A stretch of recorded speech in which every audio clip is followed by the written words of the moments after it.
नमस्कार, आयुर्वेद टेस्ट में आपका बहुत बहुत स्वागत है।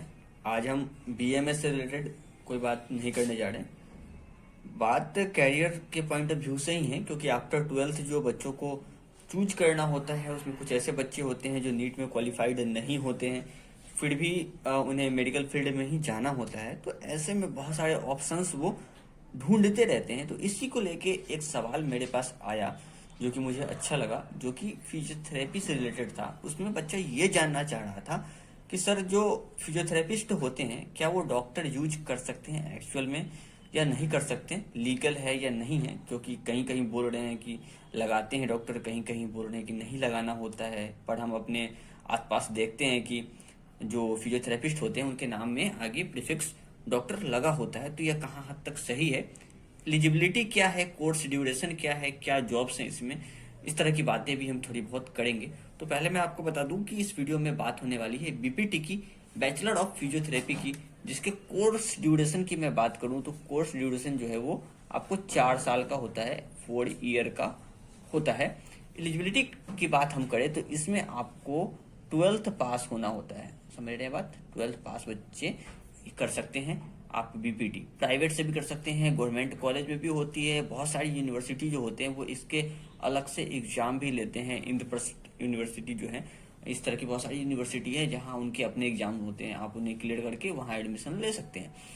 अब बात करते हैं थोड़ी सी जॉब के बारे में। तो आखिर जो फिजियोथेरेपिस्ट होते हैं क्या करते हैं, आपको पता है रिहेबिलिटेशन की बात है। वहाँ पे बहुत सारे हॉस्पिटल ऐसे होते हैं, या प्राइवेट सेक्टर में भी बहुत सारे, या फिर बहुत सारे फिजियोथेरेपिस्ट ऐसे होते हैं जो होम टू होम जाके भी सर्विस देते हैं। आप बहुत सारे फिजियोथेरेपिस्ट को अपॉइंट कर सकते हैं, ऑनलाइन माध्यम से भी आप ऐसा कर सकते हैं। इस तरह की चीज़ें भी होती हैं। कॉलेज में भी आप बात कर सकते हैं। बैचलर के बाद अगर आप मास्टर्स कर लेते हैं तो आप बहुत सारे कॉलेज में एज ए प्रोफेसर, आप फिजियोथेरेपी के कॉलेज की बात करूँ मैं, वहाँ आप पढ़ा सकते हैं। जिम और स्पोर्ट्स जो होते हैं बड़े बड़े जगह पे, आप बड़े बड़े शहर में बात कर सकते हैं, वहाँ फिजियोथेरेपिस्ट की डिमांड होती है। आप आगे चल के रिसर्च में भी जा सकते हैं। इसमें थोड़ा सा आप ये बात मान सकते हैं, जो फिजियोथेरेपिस्ट होते हैं उनकी जो इनकम होती है वो टोटली डिपेंड करती है उनके स्किल पे, वो कितना ज़्यादा एक्सपीरियंस्ड है इस बात पे। ऐसा नहीं कि आप फिजियोथेरेपिस्ट बनते ही बहुत ज़्यादा पैसा आप छापने लगेंगे, इस तरह की बात है। थोड़ा सा है इस तरह की बात, आप मान सकते हैं, मैं भी मानता हूँ। इंटर्नशिप की बात करें तो आपको 6 मंथ की यहाँ पे इंटर्नशिप होती है जो आपको करनी होती है। अब बात करते हैं मेन मुद्दे की, जो बात चली थी कि डॉक्टर प्रीफिक्स अलाउड है या नहीं है। तो मैं इसे बिल्कुल ही यहाँ पे क्रॉस कर देता हूँ कि आप अपने नाम में डॉक्टर नहीं लगा सकते, डॉक्टर अलाउड नहीं है। सुप्रीम कोर्ट ने भी ऐसा कहा है, और बहुत सारे ऐसे केसेज हैं जो आप नेट पे सर्च करें तो आपको मिल जाएंगे, जहाँ पे डॉक्टर प्रीफिक्स यूज करने की वजह से प्रॉब्लम हुई है। बहुत सारे फिजियोथेरेपिस्ट ऐसे थे जो मेडिसिन प्रिस्क्राइब कर रहे थे और जस्ट लाइक एमबीबीएस या फिर आयुष डॉक्टर्स की तरह वो प्रैक्टिस कर रहे थे सोसाइटी में, जो कि बिल्कुल गलत है।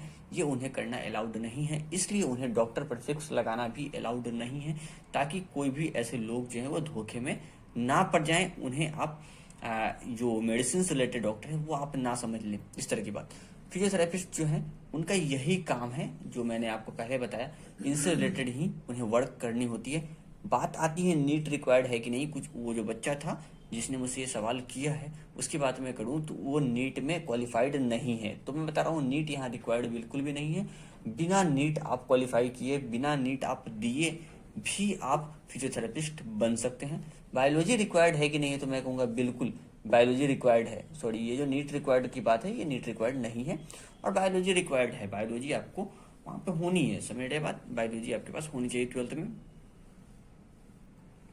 फिर जो एक डाउट, एक सवाल आता है वो ये आता है कि फिर सोसाइटी में जो भी हमारे पास फिजियोथेरेपिस्ट है वो कैसे ऐसा कर लेते हैं, वो डॉक्टर कैसे लगा लेते हैं नाम में। और अगर वो डॉक्टर लगाए होते हैं, बहुत सारे यूट्यूब पे भी ऐसे फिजियोथेरेपिस्ट है जिनके नाम में डॉक्टर लगा होता है, फिर अगर ये इलीगल है तो उनके प्रति कार्रवाई क्यों नहीं होती, इस तरह की बात। तो वो इसलिए नहीं होती, समझिएगा बात को, क्योंकि आप अगर अपने नाम के आगे डॉक्टर लगा रहे हैं तो साथ में आपको एक टर्म यूज करना होता है, वो होता है पीटी। इस पीटी लिखने से ये स्पेसिफाई हो जाता है कि आप जो हैं फिजियोथेरेपिस्ट हैं, समझ रहे बात। ये बात हुई थी, कोई धोखाधड़ी वाली बात नहीं है। दूसरी बात ये कि अगर आप अपने नाम के आगे डॉक्टर लगा रहे हैं और आप प्रैक्टिस कर रहे हैं सोसाइटी में, तो जब तक कि कोई प्रॉब्लम नहीं हो जाता, कोई आपके खिलाफ कोई कंप्लेन नहीं करता, समझ रहे बात। जब आप कोई ऐसा केस बिगाड़ देंगे, इस तरह की बात, अब आपके प्रति कंप्लेन हो जाएगा, तब इस तरह की बात हम करें, तभी कोई कार्रवाई, कानूनी कार्रवाई होती है। ऐसा नहीं है कि आप डॉक्टर बन के बैठे हैं और कोई आया और आपके प्रति कार्रवाई कर देगा, ऐसा नहीं है, इस तरह की बात नहीं है। इसलिए बहुत सारे ऐसे लोग हैं जो डॉक्टर लगाने के बावजूद भी उनके प्रति कोई भी कानूनी कार्रवाई नहीं होती है, इस तरह की चीज़ है, समझ रहे बात। तो ये सब था, जो भी बातें थी, डाउट थी, अगर ये क्लियर हुई हो तो आप कमेंट करके मुझे बता सकते हैं। और भी कोई डाउट है तो आप मुझसे पूछ सकते हैं। इंस्टाग्राम पे आयुर्वेदा ट्रेजर्स या फिर मंगलम आर्या, ये दो मेरा आईडी है, इस पे आप मुझे मैसेज करके भी पूछ सकते हैं। और हाँ, आयुर्वेदा के अलावा और किसी भी कोर्स में अगर आपको ऐसा लगता है डाउट, जैसे कि इस बंदे ने मुझसे फिजियोथेरेपी के बारे में पूछा है, आप भी मुझसे पूछ सकते हैं किसी भी विषय के बारे में। कैरियर से रिलेटेड कोई भी प्रॉब्लम आपको लग रही हो, आफ्टर 12th आपको कुछ चूज करने में प्रॉब्लम हो रहा हो, तो आप मुझसे सवाल पूछ सकते हैं। बिल्कुल, मैं यहाँ रेडी हूँ आपको हेल्प करने के लिए। और थैंक यू। अगर आप इस चैनल पे नए हैं तो इस चैनल को आप प्लीज़ सब्सक्राइब कीजिएगा। और